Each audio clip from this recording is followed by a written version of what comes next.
ये आपके सामने अति रोचक समाचार प्रस्तुत करें। ट्रंप के धोले और दोगले चरित्र से समूचे विश्व में आश्चर्य पैदा हो गया। जो युद्ध बंदी की बात करने वाले थे, अब वो भविष्य के युद्ध की रूपरेखा प्रस्तुत कर बैठे।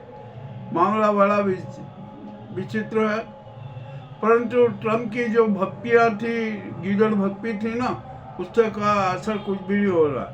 ईरान ने आज बड़ा ही सिद्ध कर दिया और अमेरिका को, इजराइल को खुली चेतावनी दे दी कि अब आप किसी भ्रम में न रहें, हमने हमारे संकल्प प्रस्तुत कर दिए हैं। अभी मैं जब यहाँ पर था तो बड़ा समाचार देख रहा था, मुझे बड़े विचित्र समाचार प्राप्त हुए और ऐसे समाचार प्राप्त हुए कि जिसकी कोई सीमा नहीं। आपने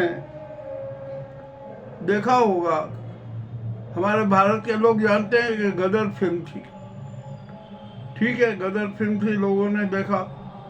अब यहाँ पर ईरान ने ना एक बहुत ही बड़ा खेला कर दिया।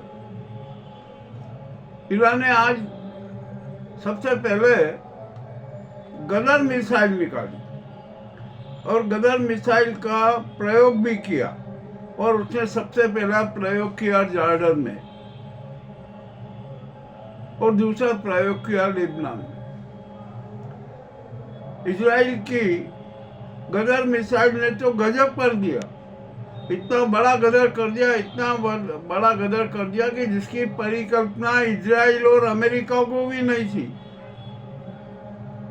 ट्रंप और नाऊ के पांव के नीचे की जमीन खिसक गई कि अरे क्या हो गया।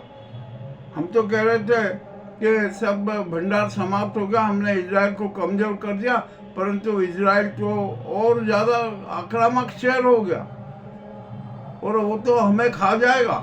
अब उनको अपने जीवन रक्षा का भय सताने लगा है। ठीक है, जो अब देखते हैं क्या होता है क्या नहीं होता है। अब इजराइल सेना भी बहुत आक्रामक मूड में। इजरायली सेना के जो चीफ हातिफ है, उन्होंने स्पष्ट घोषणा कर दी कि इजराइल और अमेरिका का एक भी सैनिक या कोई भी सैनिक ने ईरान की जमीन पे पैर रखा ना, तो वो बच के नहीं जाएगा। मामला बड़ा घातक हो गया। अमेरिका के सैनिक भी डरने लगे कि अरे भैया, यहाँ लड़ने से कोई फायदा नहीं है, अपनी जिंदगी बचाना है, अपन यहाँ से छोड़ के चले। मामला बड़ा घातक हो गया। अब ठीक है, जो भी हो रहा है ना, अब क्या किया जाए। ईरान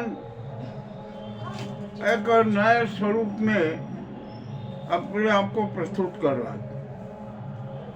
अब देखते हैं क्या होगा क्या नहीं होगा। ईरान के राष्ट्रपति ने आज एक बड़ा मार्मिक भावुक संदेश दिया। वो नरमपंथी हैं। उन्होंने अमेरिका की जनता को, अरब राष्ट्र की जनता को, सबको संदेश दिया कि हम किसी देश की जनता के खिलाफ नहीं है।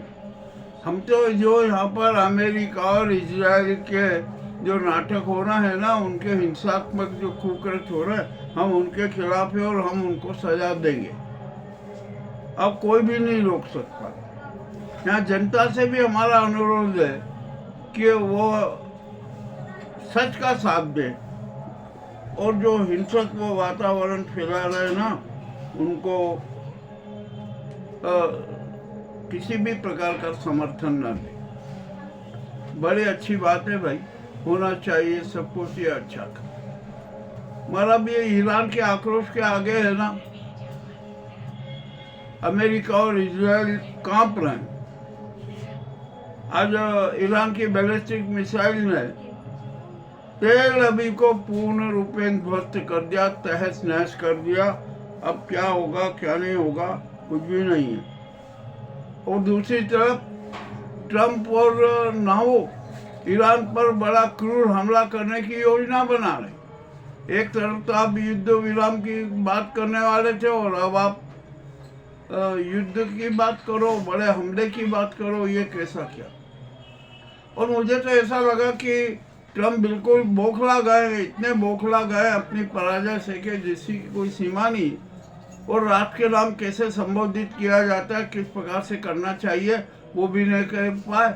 उन्होंने शायद लिखाया, जिसने भी उनका भाषण लिख के दिया था ना, वो भी बड़े विचित्र हो।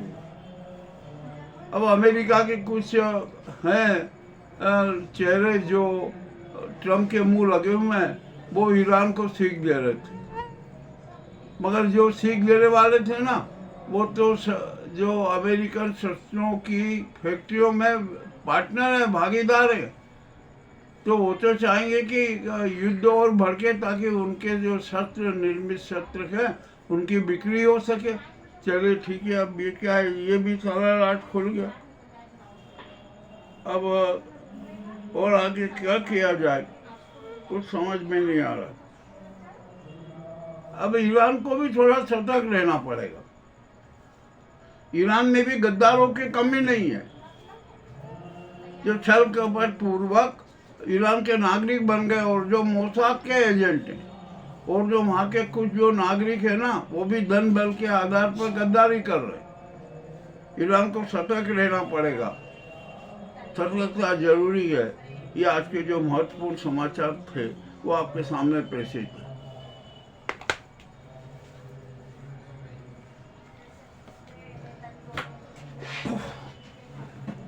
क्या हो गया तुम?